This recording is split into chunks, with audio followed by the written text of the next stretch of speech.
नमस्कार दोस्तों। सीबीएसई के रिजल्ट की टिक टिक टिक टिक टिक टिक शुरू हो चुकी है। आज भी हमने पूरे दिन वेट किया कि रिजल्ट आएगा।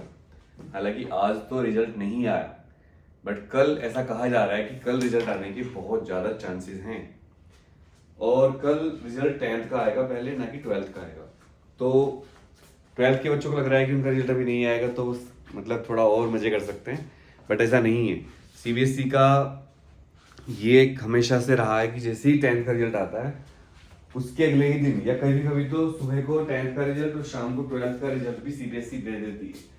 तो भाई अगर 10th का रिजल्ट कल आता है तो 12th का रिजल्ट भी, अगर कल 10th का रिजल्ट सुबह आ जाए, क्योंकि आज अंबेडकर जयंती थी और मैंने बताया था कि अंबेडकर जयंती के उपलक्ष्य में छुट्टी होने की वजह से आज रिजल्ट नहीं आएगा। बट फिर भी बच्चे बार बार कह रहे थे वीडियो बनाओ, तो मैंने वीडियो बनाई और बताया आपको कि भाई देखो सीबीएसई की वेबसाइट में ग्लिच तो हो रहा है। बट अगर ये रिजल्ट कल आता है तो आप ध्यान रखिएगा, कल ये रिजल्ट आता है तो 12th का रिजल्ट भी कल या परसों आ जाएगा। इसको आप ज्यादा बड़ा रॉकेट साइंस मत समझिए, ये रिजल्ट आने के चांस बहुत ज्यादा हैं। क्लियर? अब रिजल्ट की ये वीडियो बनाने का उद्देश्य क्या है, रिजल्ट आने के कितनी चांस है कि रिजल्ट कितने परसेंट आएगा। अगर मैं बात करूं 10th के रिजल्ट की, तो देखो पिछले साल का रिकॉर्ड भी आप देख लो, कई साल का, 5 साल का, और आप चाहो 12th का भी देख लो, तो 12th का रिजल्ट हमेशा 10th से कम रहता है। 12th का रिजल्ट अगर मैं पिछले 5 साल का डेटा देखता हूँ, 10th का रिजल्ट हमेशा 90% से ऊपर जाता है सीबीएसई का। जोन वाइज की बात नहीं कर रहा हूँ, एवरेज बात कर रहा हूँ। वैसे सीबीएसई का जो रिजल्ट होता है वो जोन पे डिपेंड करता है। जैसे बिहार जोन का रिजल्ट कम आता है, मतलब वहाँ ज़्यादा बच्चे फेल होते हैं, और दिल्ली साउथ का रीजन, चेन्नई का रीजन के बच्चे ज़्यादा पास होते हैं। बट अगर बात करें 12th की, तो 12th का रिजल्ट हमेशा ही 10th से कम रहता है। 12th का रिजल्ट लास्ट ईयर 89% के आसपास था, और इस साल चूंकि कॉपी चेकिंग हुई है डिजिटली और ऑन स्क्रीन कॉपी चेकिंग हुई है, तो इसमें टीचर्स के पास बहुत ज्यादा चांस नहीं था कि वो कुछ ज्यादा बच्चों का फेवर कर सकें। तो दो बात हो सकती है, या तो रिजल्ट बहुत अच्छा आएगा, पिछले साल से जंप होगा, जैसे 12th के बच्चे का रिजल्ट अगर 90% से ऊपर जंप हो गया तो बहुत अच्छे पास हो जाएंगे, फिर तो मजा आ जाएगा। या फिर इसका ये भी परिणाम हो सकता है कि रिजल्ट थोड़ा सा कम रहे पिछले साल से, क्योंकि जो डिजिटली कॉपी चेक हुई है उसमें टीचर्स के पास उतना ज्यादा स्वतंत्रता नहीं थी कि बच्चों का फेवर कर पाते वो।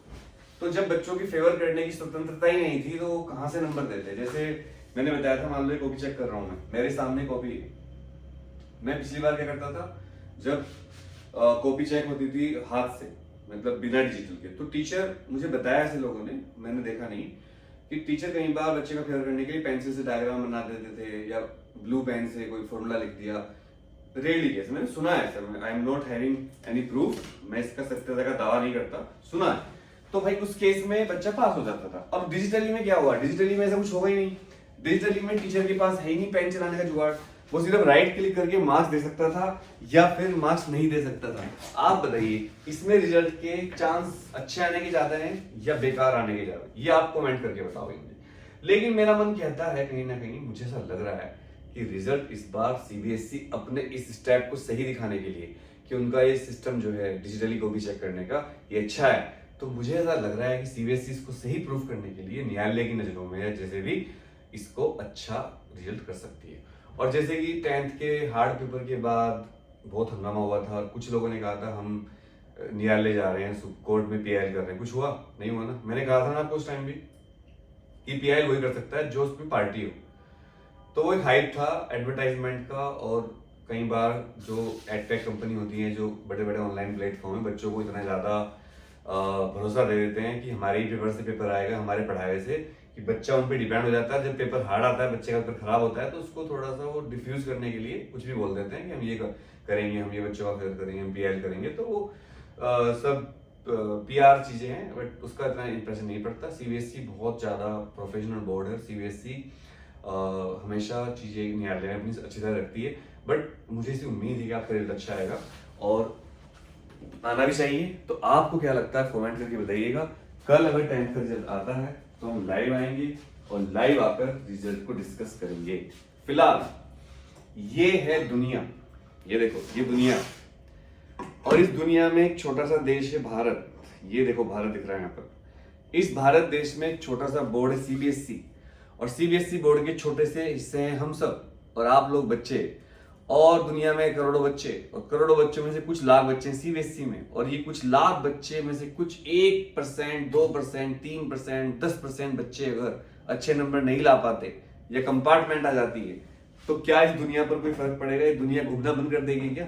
बताओ, ये घूमना बंद कर देगी? और ये जो हमारे पास टाइम क्लॉक है, क्या ये टाइम रुक जाएगा? टाइम चलना बंद हो जाएगा? नहीं ना।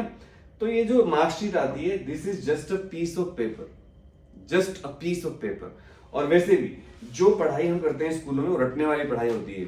हमारे देश में तो ये भी कहा जाता है कि जो आईआईटीएन बच्चे हैं उनको भी कॉन्सेप्चुअल चीजें नहीं पता।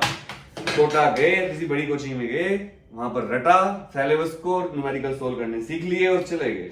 इंजीनियरिंग करने के बाद टीचिंग कर रहे हैं या फिर बैंकिंग में जा रहे हैं, मतलब जिस चीज की डिग्री ली वो कर ही नहीं रहे हैं। आप अपनी क्लास में अगर बहुत सारे बच्चों से पूछोगे ये क्या चीज है, तो बता नहीं पाएंगे वो। ये देखो, आप बता दो कमेंट करके, ये क्या है मेरे हाथ में, ये क्या है मेरे हाथ में, इसका नाम बता दो। बस कितने बच्चे बता रहे हैं बिना गूगल करे हुए? बताना। और ये क्या है मेरे हाथ में, इसको तो 99% बच्चे बता नहीं पाएंगे ये मेरे हाथ में क्या चीज है। देख लो, नजदीक से देख लो, मैं इतना जूम कर रहा हूं उसको, देखो 99%। तो ये पढ़ाई का क्या फायदा? स्कूल में क्या पढ़ा रहे हैं? रटवा रहे हैं बच्चों को। ये लड़ाई कब हुई थी, ये आंदोलन कब हुआ था, ये थ्योरी पढ़ लो, ये नोट्स पढ़ लो, ये मेरी डेरिवेशन कर लो, ये आ जाएगा एग्जाम में। बच्चा सीख क्या रहा है? कुछ नहीं सीख रहा है भाई, यही चल रहा है। तो ऐसी पढ़ाई में, ऐसे सिस्टम की पढ़ाई में अगर आप फेल भी हो जाते हो, कंपार्टमेंट आ जाती है, काहे का ऑनर होते हो भाई, फिर पास हो जाओगे यार। लाइफ बहुत बड़ी है। और सुनो, मेरा एक्सपीरियंस बता रहा हूं अपना ही, और आपके पेरेंट्स भी बात जानते हैं। जो पढ़ाई में अच्छा होता है, टॉपर होते हैं, जरूरी नहीं कि लाइफ में कामयाब ही हो जाए। और अगर उसकी नौकरी भी लग गई बहुत बड़ी, जॉब कर ली उसने, जरूरी नहीं कि पर्सनल लाइफ में कामयाब हो जाए। मैं से कई टॉपर्स को जानता हूं जो बहुत बड़े बड़े पैकेज पे काम कर रहे हैं, लेकिन अपनी फैमिली को नहीं संभाल पा रहे हैं और उनकी पर्सनल लाइफ बहुत ही डिस्टर्ब है। और मैं कई ऐसे लोगों को जानता हूं जो पढ़ने में इतने अच्छे नहीं रहे और अब बड़े बड़े बिजनेस चला रहे हैं और बहुत बड़े बड़े काम कर रहे हैं। मैं ये नहीं कह रहा हूं टॉपर होना बुरी बात है, बट मैं ये कह रहा हूं टॉपर ना होना बुरी बात नहीं है। टॉपर होना अच्छी बात है, बट टॉपर ना होना बुरी बात नहीं है। अरे पढ़ने वालों जागो, हिम्मत दिखाओ यार। भाई तुम कुछ भी कर सकते हो। कल अगर 10th का रिजल्ट आया, कसम खा लो कोई बच्चा रोएगा नहीं अगर रिजल्ट खराब आता है। और जिसका रिजल्ट अच्छा आएगा वो डांस मत करना, ओ मैं टॉप कर गया, मेरे 100% आ गए, मम्मी 90% आ गए, लड्डू बट रहे हैं वहां पर, लो जी शर्मा जी लड्डू खा लो वर्मा जी। और दूसरा बच्चे जो कंपार्टमेंट है, इसके नंबर कम आए, उसको आप उसके पापा के सामने बोल रहे हो, उसके घर वालों के सामने बोल रहे हो। ये बहुत गलत बात है, ऐसा मत करना। आपके नंबर अच्छा है, चुपचाप अपना ठीक रहो, और आपके नंबर बुरा है तो भी। और पेरेंट्स से एक बात कहूंगा, सारे पेरेंट्स, रेस्पेक्टेड पेरेंट्स, हाथ जोड़ के प्रार्थना है, आपके बच्चे का रिजल्ट अगर अच्छा आए तो ढिंडोरा मत पीटना, लिया। और आपके बच्चे के नंबर कम आए तो भी अपने बच्चे को ज्यादा डांटना मत, रिलैक्स होकर रहना यार। आपका बच्चा अभी थोड़े नंबर कम लाया, बाद में कुछ कर लेगा। मैंने बहुत सारे एग्जाम्पल पढ़े, मैं तो आईएएस पीसीएस नहीं बन पाया, बट मैंने अभी शर्मा जी का पढ़ा एक, वो पढ़ने में अच्छे नहीं थे, 10वीं में बहुत कम नंबर, 12वीं में कम नंबर, बीएससी में बीएससी, और फिर वो आईपीएस बन गए। ऐसे ही बहुत सारे लोग आईएएस बन गए। पहले मुझे लगा देख लूं भाई क्या है, अरे ये तो भाई जनरल कैटेगरी का बच्चा है, शर्मा है, और ये बंदा इतना नॉर्मल होने के बाद भी टॉप कर गया, बड़ी बात है। ऐसे ही आपका बच्चा कर जाएगा। तो रिजल्ट से घबराना नहीं, रुक जाना नहीं तू कहीं हार के, कांटों पे चल के मिलेंगे साए बाहर के। डरना नहीं, हमेशा अटैकर बनना है, शेर बनना है, शेर ही कह दें।